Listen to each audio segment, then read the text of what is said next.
こんにちは、粟田洋介です。今日はこの白い T シャツにアクリル絵の具で絵を描いていきます。手書きの服について一番多く受ける質問が、洗濯しても色が落ちないかということなんですけど、大丈夫です。小学校とか中学校の美術の授業で使った水彩絵の具やポスターカラーだと水に濡れるとまた溶けてしまうんですけど、アクリル絵の具っていうのはプラスチックなので、一回乾いて固まると水につけても溶けません。例えば絵を描いている時に間違えて絵の具を服にポチャって垂らしちゃったとしますよね。ああしまったって何回も何回も洗濯しても落ちません。この T シャツは2年前に描いてちょうど2年着ているんですけど、こんな感じでまだ色が鮮やかに残っています。でちょっと前置きが長くなってしまったので、これから絵を描いていくんですが、この T シャツですね、私はこういうボードに T シャツをこうやって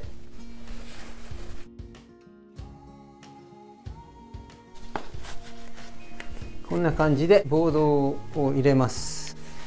でボードのサイズは T シャツがねちょっとピンとなるぐらいの大きめのものを使います。なぜこれをするかというと、布に絵を描くときにピンとこうやって貼った状態の方が描きやすいからですね。ここがね引っ張られたりこうやって描いてる時にシワになったり動いちゃったりすると描きづらいので、このようにピンと貼った状態にします。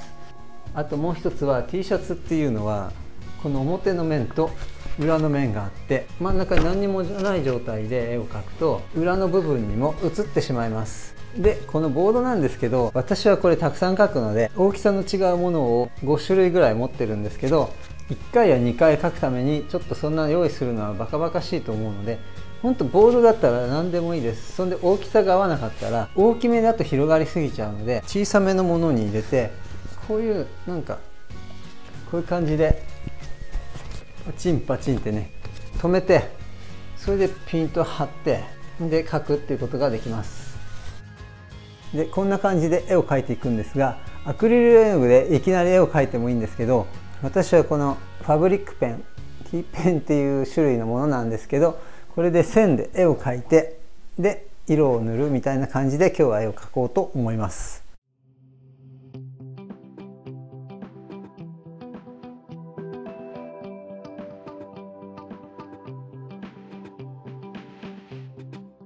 このペンのいいところは細い線が描きやすいということですね。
では T シャツが乾いているので、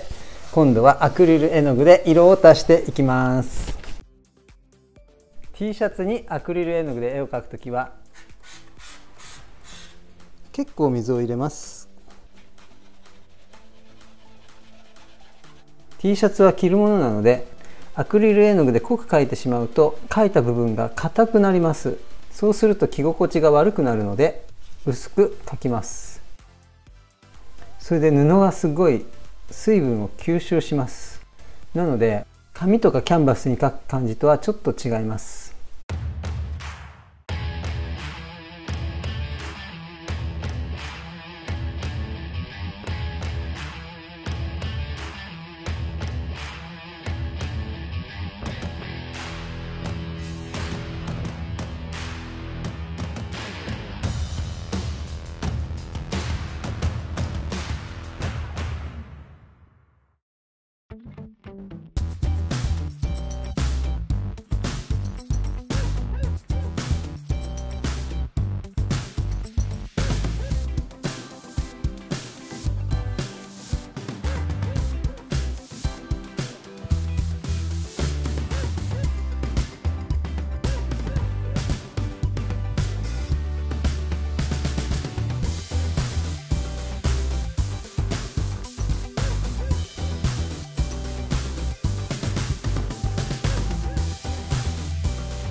絵が描き終わりました。今まだ濡れてるんですけど、絵の具が乾くのを待とうと思います。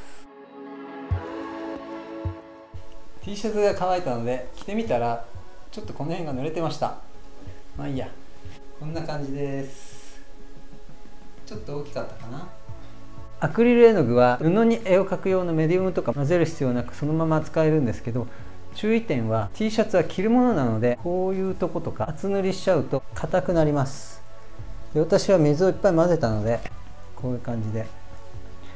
違和感なく着れるんですけど、こういうとこ部分的に濃く塗ってるんですけど、そういうのはちょっと硬くなっても着心地的には問題ないと思うんですけど、大きい面は結構水で薄めた絵の具で描いています。この T ペン結構私気に入って使ってるんですけど、これをね見つける前はアクリル絵の具だけで描いてました。それはそれでいいと思うんですけど、線画で描くときはかなり便利です。で、普通の絵の具みたいに使うことも筆で描くこともできますし便利です。あと洗濯方法なんですけど、私は洗濯機にそのままポンって入れて洗っちゃってるんですけど、割と大丈夫です。でも T シャツっていうのは何度も何度も洗っていると劣化してヨレヨレになってきますよね。絵の具だって何回も洗ってると多少薄れてきます。なのでできれば絵の描いている面を内側にして裏返して、そんでネットに入れて洗濯機で洗うことをおすすめします。あと前に黒い T シャツに絵を描く動画をやったんですけど、白い T シャツのいいところは鮮やかな色が